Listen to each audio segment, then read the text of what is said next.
Oke, sisi banget tadi udah sharing tentang worship ya, tentang worship banget. Dan ini ada satu lagi tentang harapan nih untuk generasi muda Buddhis basically. Untuk muda-mudi Buddhis nih. Karena kita kan sebenarnya kan dari Sadhu sendiri kita membuat komunitas muda-mudi, komunitas generasi muda. Ya, untuk generasi muda Buddhis. Nah, saya juga masih muda loh. Nah, jadi harapannya adalah aktiflah ke wihara, itu nomor 1. Yes. Ya, apapun yang Anda lakukan, Anda tetap butuh suatu siraman rohani yang langsung live, ya, dengan puja bakti. Karena di wihara komplit ada Buddha, ada Dhamma, dan ada Sangha. Nah, kalau misalnya Anda ikut worship juga boleh, tapi di luar itu, karena sana hanya ketemu Buddha, Dhamma, dan Sangha palsu. Ya, bentuknya sangga, jubahnya di dalam masih belum keluar jubahnya. Kalau saya jubahnya udah keluar, ya itu sama juga. Yang penting intinya direkam ya? Direkam, harus direkam, ini penting ya. Jadinya ini adalah motivasi kehidupan. Jadi dharma itu ada di mana-mana, silakan. Kalau orang udah mulai malas ke wihara, nanti begitu dia punya masalah, kepentok masalah, dia akan bingung. Kalau bukannya kita menganggap bahwa sangga itu penting, bukan. Tetapi orang salah curhat, orang salah cerita, orang salah cari teman. Nah, ini lebih berbahaya, apalagi dihubungkannya nanti ke narkoba dan segala macam. Waduh, itu akan melenceng jauh. Tapi kalau kita di wihara udah jelas ada bapaknya, sefu kan, sefu. Jadi sefu itu ada bapak. Di rumah Anda punya orang tua, di sini punya kami sebagai orang tua. Nah, terus kemudian Anda butuh motivasi dalam hidup. Teman-teman kalian minta, teman-teman sejati. Inilah yang akan mengompori Anda supaya punya semangat. Karena orang itu kalau yang punya semangat, ekspresinya ada. Kalau orang udah nggak punya ekspresi, ya udah hampir dikatakan orang itu mati ya. Antara hidup dan mati, udah nggak ada ekspresi. Kalau ngomong datar flat, kenapa? Oh iya, ada ya. Oh, nggak ada ekspresi. Ngomong sama orang yang kayak gitu kan nyebelin juga kan. Kita ngomong, kita lucu dia ketawa dia. Jadi ekspresi itu butuh supaya Anda itu hidup. Bahasa Mandarinnya itu namanya hidup itu adalah huo. Huo itu ada airnya, bro. Huo itu api, tapi kalau seng huo hidup itu ada airnya. Nah, jadi artinya orang yang hidup itu mengalir, memang mengalir. Nah, huo ada apinya pada airnya. Nggak bingung kan? Tapi saya ingat seng huo, seng itu hidup, huo itu santian sui, lalu kemudian ada se. Nah, jadi artinya karena kita yang sudah terbakar, orang yang punya ekspresif, orang yang hidup itu adalah ada apinya, semangat, nah terbakar, supaya dia tidak over, maka dia membutuhkan air untuk menyejukkan. Dan itu adalah air dharma atau air amarta, dan itu adanya di wihara. Ya, orang yang huopo itu artinya hidup. Nah, orang yang hidup, dia akan mempunyai semangat untuk hidup. Semangat itu namanya wirya, simbolnya juga api. Kalau Anda yang udah dingin, udah nggak ada gairah, Anda membutuhkan yang membakar semangat. Nah, semangat itu adalah wirya atau cincin semangat. Nah, jadi ada unsur penyemangat dalam hidup Anda supaya untuk maju lebih bagus. Jadi harapan saya untuk generasi muda, tetap jangan malas ke wihara. Dan kalau kita lihat di beberapa wihara, semua yang aktif itu banyak kan ibu-ibu atau udah ke atas, ama-ama atau encim-encim bahasanya ya. Lau pusa. Mereka udah cunpe, udah menyiapkan kalau saya nanti kenapa-napa saya udah punya pegangan. Tapi masalahnya adalah Anda nggak pernah tahu, apalagi zaman sekarang pandemi COVID. Nah, itu dia. Apakah Anda tahu Anda bakal bisa sampai usia mereka? Atau tiba-tiba besok kita terkapar, goodbye my love gitu kan. Nah, nobody knows. Jadi kita memang betul butuh tabungan kebaikan. Dan tabungan kebaikan itu kalau di rumah saja buka YouTube sama saya bisa lihat suhu live, saya juga bisa belajar dharma. Tapi ada yang tidak sama. Ketika Anda pergi ke wihara, pakaian Anda akan lebih rapi, hati Anda lebih cunpei, lebih persiapan, lebih prepare. Dan pikiran Anda lebih tenang, lebih fokus. Dan kalau di rumah kan Anda pakai sandal jepit, pakai celana pendek, di atas ranjang, dengerin damkeng atau apa kan tidak sama. Nah, jadi ada sedikit perbedaan. Nah, jadi di sini harapan saya, marilah kita berjuang bersama-sama. Dan untuk anak-anak muda yang udah kreatif, saya bangga ya, ada beberapa yang berkata kita Buddhis ini harus speak up, stand up, let's speak up, pick up lah, mau pick up. Ya, Anda harus bangkit, betul, nggak ada salah, tetapi harus satu ingat bahwa mereka ini juga dari latar belakang keluarga yang tidak sama rata, tidak ada ekonomi, baik masalah-masalah spiritual, finansial, juga tidak sama, latar belakang yang tidak sama. Bisa berkumpul dalam komunitas yang sama. Ada yang datang ke sini, misalnya Anda kan ngadain kegiatan di mana-mana. Ada yang bisa datang bawa mobil sendiri, terus ada yang jalan kaki, ada yang harus naik kendaraan umum. Nah, mereka juga mengorbankan waktu, tenaga, dan energi. Gitu. Niatnya sudah ada, konsepnya sudah ada, wadahnya sudah ada, tetapi tidak didukung oleh finansial juga, kasihan juga. Sehingga nanti akhirnya yang udah mulai semangat-semangat ini mendem lagi. Nah, jadi tetap membutuhkan sesuatu backup lah, backup support. Jadi bagi para donatur dimanapun Anda berada, ya ini bukan buat mereka tapi buat saya juga. Bukan. Kita ngomongin buat masa depan. Anda ini punya kelebihan di satu bidang, secara moneter, tapi Anda bingung. Saya juga mau ikut membangun dong, memberikan sumbangsi buat agama Buddha gitu kan? Gimana caranya? Ya silakan. Mau apapun bentuknya, ladang terbuka bebas. Ada yang ladangnya senangnya di sini, dan ada kebetulan anak-anak muda yang kreatif. Mereka juga butuh support, butuh sponsor atau endorse gitu kan, sehingga mereka bisa lebih menghiasi lebih banyak hidup lagi. Itu secara finansial. Tetapi secara spiritual, Anda kebayang nggak sih tiba-tiba ada orang yang lagi down dan dia mencet itu YouTube kayak atau mencet TV lah, tiba-tiba ada satu nyanyian atau satu pujian atau satu syair atau satu penyemangat motivasi, tiba-tiba di titik itu dia berubah.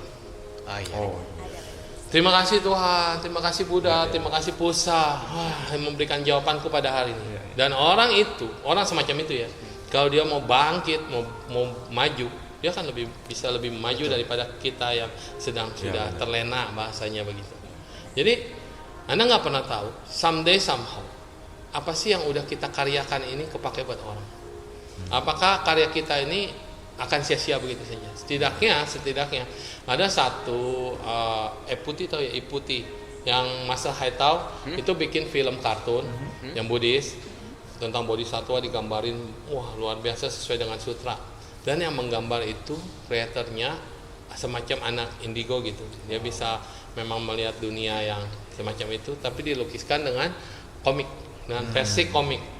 Dengan komik, tapi wajahnya bagus-bagus karena dia bilang apa? Di surga itu cuma ada yang bagus, nggak ada orang jelek bro. Makanya jangan suka ngatain orang lu. Di surga itu indah semua, dia bilang bagus. Di surga itu bercahaya semua, gitu.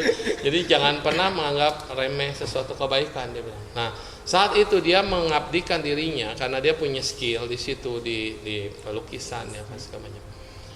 Saya berbakti buat bikin film atau komik ini untuk semua. Dan kita yang menonton ada yang biasa-biasa aja sih, tapi ada banyak banget yang betul-betul tersentuh dengan gambaran. Oh Sukawati kayak gini, oh Buddha ini kayak gini. Terus ada ditambah dengan suara, latar belakang musik, suara dan bagus.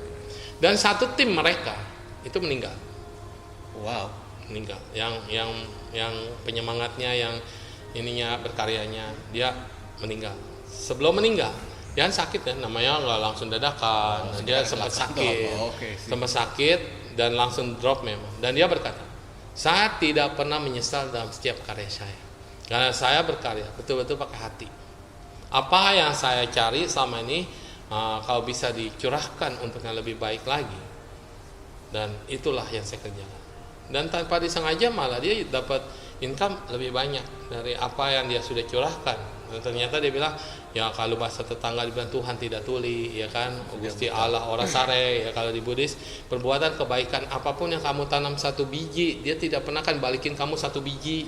Kita nanam satu biji yang bagus, jeruk atau apa, dia tumbuhnya kan jadi pohon dan jadi banyak buah gitu. Nggak pernah dia balikin satu biji keluar lagi, cuma satu biji gitu kan. Toge namanya. Toge ya, benar toge. Oh ada ternyata ada toge. Tapi toge nggak bawa biji ya? Ada nggak tahu. Toge itu bercabang kan? Oh bercabang. Bercabang nggak? Nggak tahu lah. Pokoknya kita makan toge cuma satu doang. Dibahas toge. Jangan dibahas tentang toge. Filosofi toge. Nanti kita teliti dulu. Apakah toge jadi pohon kacang hijau?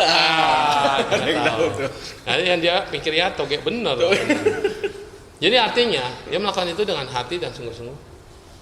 Efeknya wow luar biasa. Dan dia berkata, saya telah siap saya sudah siap meninggal maksudnya. Iya. Karena saya sudah meninggalkan apa yang betul-betul bermanfaat dan bisa digunakan anytime oleh siapapun.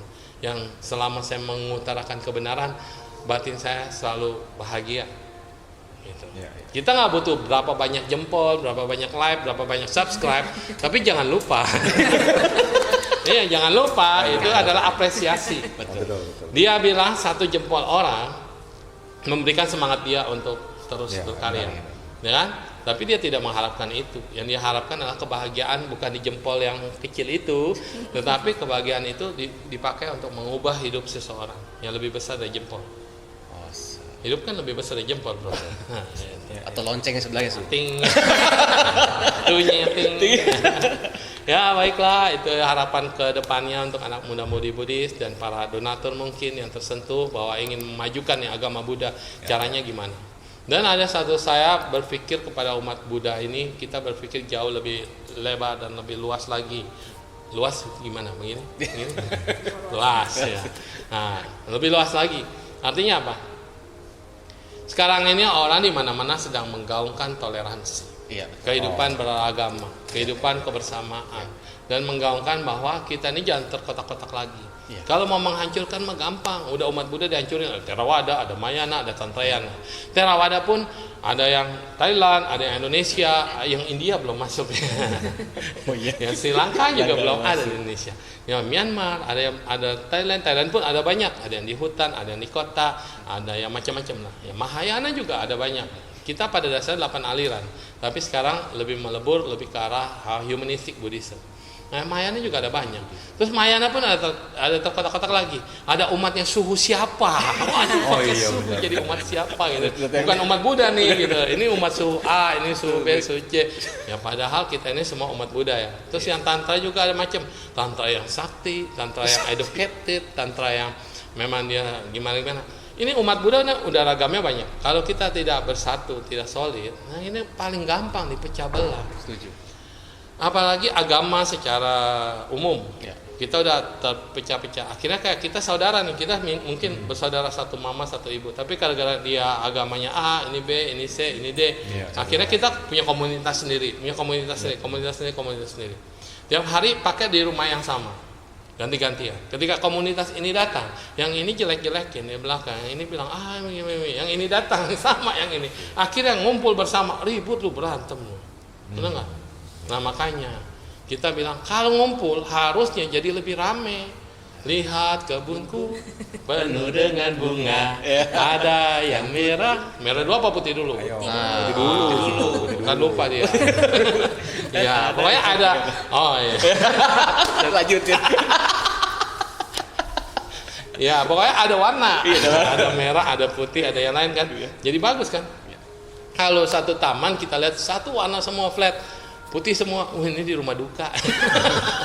Jadi karena ada beragam warna itulah jadi seru, hidup itu lebih berwarna. Maka ketika semua agama berkumpul, ulamanya mah damai-damai aja. Semua komunitas forum umat kerukunan umat beragama itu kalau ngumpul seru-seru aja, entah kita makan bareng. Anda udah lakukan itu kan dengan beberapa pemuka, saya belum. Undangannya telat terus. Dan itu seru-seru aja, nggak ada masalah. Kenapa? Jadinya akhirnya kita menimbulkan ketakutan. Ketika ada tayangan inspirasi kebaikan, mengundang Ustadz Ahmad Nurkolis ya, gamblang banget ketika Lause nanyanya aja itu masih sedikit, aduh ini sensitif nih gitu ya. Tapi Ustadznya jelasin santai aja kayak Gus Dur gitu. Gus Dur menjelaskan kan santai. Tapi apa adanya, dan itu membuat kita, oh ternyata Islam itu indah. Oh ternyata Islam itu damai. Nyaman dengarnya, itu enak. Jadi ketakutan kita sirna. Terus ada satu lagi Ustadz Robi berkata, ya kan yang kemarin Robi Habibie, dia bilang itu yang bikin pusing itu adalah medsos hoak yang terlalu banyak jumlahnya daripada kita ustadz-ustadz yang benar mengembangkan ajaran. Kita Buddhis juga sama. Banyak orang berkata Buddhis menyembah berhala, Buddhis menyembah ini, karena mereka tidak tahu, belum masuk ke dalam apa sih ajaran esensi Buddhis itu. Patung hanya patung, uran siang, ujung siang, usul siang. Pada saat titik kekosongan, emptiness, kita udah nggak lihat lagi itu patung, itu bentuk orang, itu bentuk makhluk, itu siapa, semuanya. Karena semua itu adalah emptiness, sunyata. Dan sunyata itu bukan berarti kosong, maka disebut kosong adalah isi. Kalau Anda jomblo, buruan cari, gitu maksudnya. Kalau kosong itu harus diisi. Iya. Tapi kalau udah kepenuhan, gelas udah kepenuan, nah itu nggak bisa masuk lagi. Apapun yang dimasukkan ke dalam gelas kalau yang udah punya? penuh akan keluar luber. Berarti kalau udah punya mesti dikosongin lagi. Boleh kalau mau berantem dan ini. Ya. Bahaya Ini mindsetnya kosongin dulu, baru diisi sama yang baru. Iya, betul. Saya ngomong ajarin cuma yang jomblo supaya dapat pasangan. Betul. Saya nggak ngomong kalau udah punya pasangan dijombloin lagi. Beda konsepnya ya. Nah, jadi kosong adalah isi Dia adalah mencari kosong. kesempatan semua. Itu kenapa? Karena iya tanya Asura. saya. Bukan saya ngomong. Nah, oke, kita mendamaikan. Terima kenyataan, muka merah. Berarti jawabannya iya. Saya tuh, ini bahaya nih. Ya, kita apa adanya ya ngomong ya di shoot ya. Ntar dia ada edit nggak? Oke, lanjut. Iya, lanjut. Harapan. Kenapa dia? Ya itu aja lah harapan. Oke, harapannya berarti tadi seluruh umat, bukan hanya umat Buddhis sebenarnya, tapi seluruh umat di dunia. Iya. Ya. Oh ya, itu di Indonesia dulu lah. Indonesia dulu, Aduh, jangan kejauhan. Indonesia. Di Indonesia dulu kita ada gambaran begini. Suatu saat karena pandemi Covid nih kan terlalu itu dekat dia. ya. Kemarin kita udah berhasil bikin apa itu kemarin? Yang 6 agama itu. Oh iya, Apa itu? E-worship, bukan. bukan. Ya itu acara Bante mengumpulkan 6 dalam satu panggung, dalam satu acara, dan itu berhasil sampai malam banget. Kenapa juga kita nggak zaman pandemi ini kan kita bisa saling kolaborasi antara misalnya dengan yang biasa komunitas di gereja yang punya grup band yang bagus-bagus, yang merdu, yang suaranya bisa mengubah dan mengetuk dunia, ditambah dengan kita yang lebih universal yang bisa membuat hati lebih damai, tenang. Nah, kolaborasi. Siap. Pujian itu bukan milik seseorang. Karena saya pun mendengar lagu Nasrani atau lagu rohani itu enak, nyaman, tenang. Dan kita mendengar lagu Buddhis juga sama, nyaman, tenang. Dan kalau seandainya ini bisa bersatu, kolaborasi bareng dan memberikan ajaran-ajaran dharma atau kebenaran yang firman, ya kan, firman dan dharma kebenaran, menyatukan dalam persamaan dalam bentuk cinta.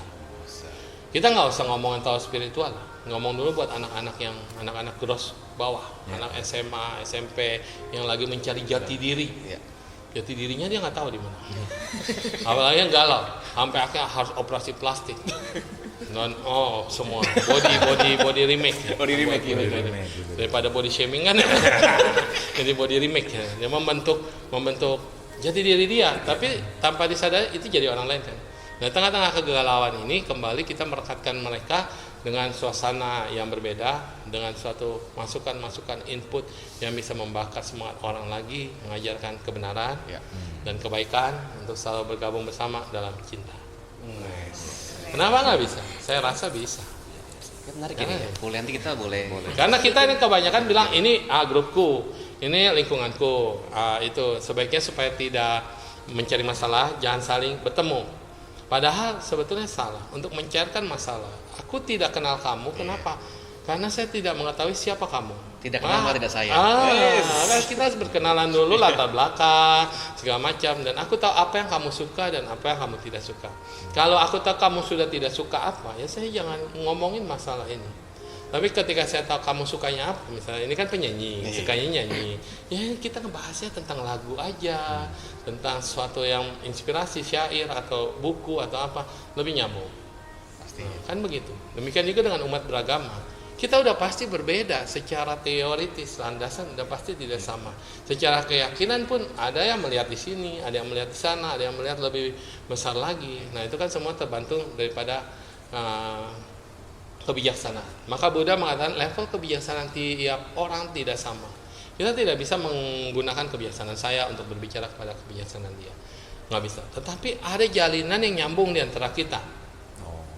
Itu jalinan bahasa apa? Bahasa cinta. Bahasa kasih ya. Bahasa kasih, bahasa cinta. Kasih itu memberi, kasih itu tidak iri hati. Kasih itu apa? Nyanyi dong. Nah, iya. Cuma bahasa itu yang sama. Kita ada metta, karuna, mudita, upeka. Bahasanya aja berbeda. Makanya banyak banget dulu waktu saya di Taiwan.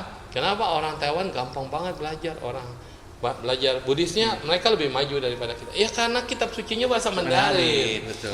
Lagu-lagunya bahasa Mandarin, Mandarin, betul, tayangan setuju. TV-nya Mandarin, semua Mandarin. Jadi kayak Tai berkembang banget, tiap hari master ngomong pakai bahasa Mandarin. Tapi karena tahu banyak orang Taiwan banyak kan ngomong Hokkien, ai ama yang lalu itu bahasa Hokkien. Jadi master pun harus menggunakan bahasa Hokkien untuk merangkul mereka supaya mereka juga tahu saya ngomong apa yang mau disampaikan.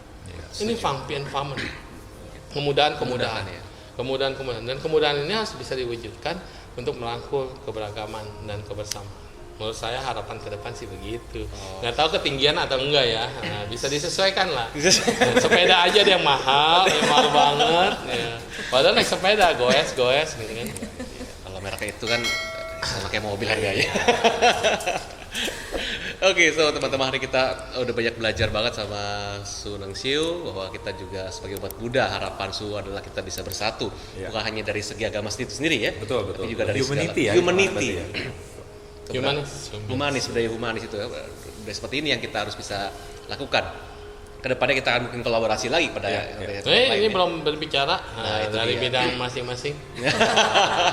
Hari ini Anda musisi, Anda penyanyi, Iya, ketemu, ya kan? Terus jadinya apa? Band.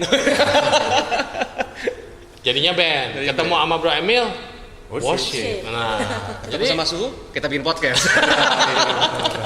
jadi masing-masing punya karakter, Masing-masing. kelebihan dan berkumpul jadi satu untuk apa? Untuk kedepannya lebih baik lagi. Jadi jangan pernah minder.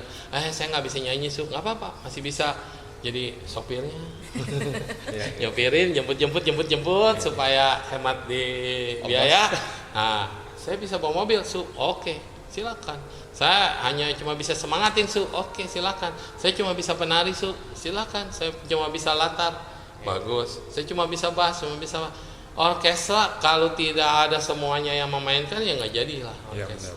Jadi kita tidak harus sama di dalam pandangan, kita tidak harus sama di dalam konsep, tetapi kita harus bisa menerima. Sama nggak harus, tapi saya harus bisa menerima bro ini dengan kelebihannya ya, saya harus bisa menerima bro ini dengan kekurangannya ya. Kelebihan kurangan mesti tambahin deh. Soalnya udah ngomong kelebihan ke sini dulu. Ini saya kekurangan. Tapi dari kekurangan dia belajar untuk memiliki kelebihan dan mengungguli yang di sini. Paling bisa bahasa ini kata-kata luar biasa. Ya, jadi kita ini harus saling melengkapi. Ya, yang nggak bisa nyanyi jangan minder karena ada yang bisa nyanyiin. Betul. Tapi nggak lip sync gitu kan? Nggak lip sync. Di TikTok itu lip sync ya. Iya, banyak kan. Betul Ada kan? beberapa, ya. Nah, lagunya udah ada, dia tinggal nyocokin aja kan begitu kan? Itu buat orang yang nggak bisa nyanyi hiburan. ini paling pintar. Paling pintar ya. Lip sync bagi jago ya. Kenapa? Saya pikir gini, orang ada pingin cita-citanya kan, dia pengen tampil di TV kan nggak bisa. Iya. Tapi dengan adanya fasilitas itu tadi merek ya, nyebut merek, dapat endorse nggak ya? Nah, yang fasilitas aplikasi tadi, dia bisa eksis loh. Iya, Terus betul. jadi viral lagi kan? Betul. Nah, nobody knows. Betul. Jadi jangan pernah menganggap sesuatu ini tidak ada. Kalau orang dulu selalu bilang, kamu harus jadi ini, jadi dokter, jadi apa sekarang? Anak-anak sekarang bilang, nggak mau, saya mau jadi YouTuber. Oke, so teman-teman, tadi kita sudah banyak belajar sama Su Neng Siu. Kita belajar tentang tadi bagaimana to worship, bagaimana dhamma itu bisa juga dideliver dengan musik. Betul, dengan cara yang berbeda ya. Nah, itu dia. Ternyata di Buddhis pun memang sebenarnya ada gata Betul. yang didelivernya pun dengan musik, dengan nyanyian gitu kan, dengan intonasi suara tadi. Betul, betul. So, dan itu juga sudah belajar juga tentang harapan-harapan yang Su berikan kepada kita sebagai generasi muda untuk dapat mengembangkan bukan hanya ajaran, tapi juga kita bisa bersatu sebagai umat manusia. Ya. Ya, ada satu teman kita yang saya juga suka banget. Beliau juga salah satu pemuka agama di tetangga. Beliau mengatakan adalah humanity beyond religion. Humanity beyond Religion. Ya karena kalau kita ngomongin agama, aku tidak bisa bahas agamaku bersama agamamu. Setuju banget. Jadi kalau kita ngomong humanity, I'm human, you are human, he robot. Itu nggak gua terus ya. Untuk 11 suku ya bagus-bagus. Iya. Jadi kita bisa saling nyambung. Yes. Dan robot sekarang juga sedang belajar humanity. Google itu lebih pintar dari kita, bro. Jangan salah. Robot. Yes. Nanti diciptakan robot yang lebih cantik dari manusia dan lebih luas gerakannya dan melayani. Sekarang di restoran aja ada yang udah mulai kan? nanti robot akan lebih pintar dari kita. Hati-hati ya berarti manusia. Jadi manusia nanti kehilangan pekerjaan. Cuma satu yang nggak bisa dibuat oleh robot. Nggak bisa juga. Kemarin saya lihat Om Google ditanya puisi dia bisa, ditanya pantun dia bisa, ngelawak juga dia bisa. Tapi kalau diminta curhat nggak bisa. Oh, curhat nggak bisa ya? Iya. Oh, saya belum coba tuh. Pantesan orang curhatnya sama saya. Ini berarti ini bagus banget nih topik ini. Iya, jadi tidak ada yang bisa, masih ada yang tidak bisa menggantikan peranan robot. Betul. Apa? Cinta. Nah, rasa. Yes. Curhat. Itu dia ya. Kenapa kalau kita worship atau kalau kita baca parita atau kita lagi sedang berdoa, kita pakai hati, pakai rasa. Ya. Supaya jawabannya lebih cepat kalau kata disebut tadi. Gitu ya. Iya. Wah, itu dia teman-teman. So, thank you banget nih hari ini kita bisa ada waktu bersama Su Neng Siu. Kedepannya juga kita akan kolaborasi lagi dengan Su Neng Siu. Juga thank you banget ada Bro Ferdian sama Cimeici yang menemani kita semua untuk dapat sama-sama belajar sesuatu tentang worship dan harapan ya untuk umat muda Buddhis ke depannya. Ya. So, terima kasih Su. Ya, Terima kasih Su. Dan semoga kita semua tetap bisa selalu bahagia, sehat dan semangat selalu. Mungkin kita Su bisa tutup untuk doa sebentar buat mereka boleh. yang sedang menderita. Ya.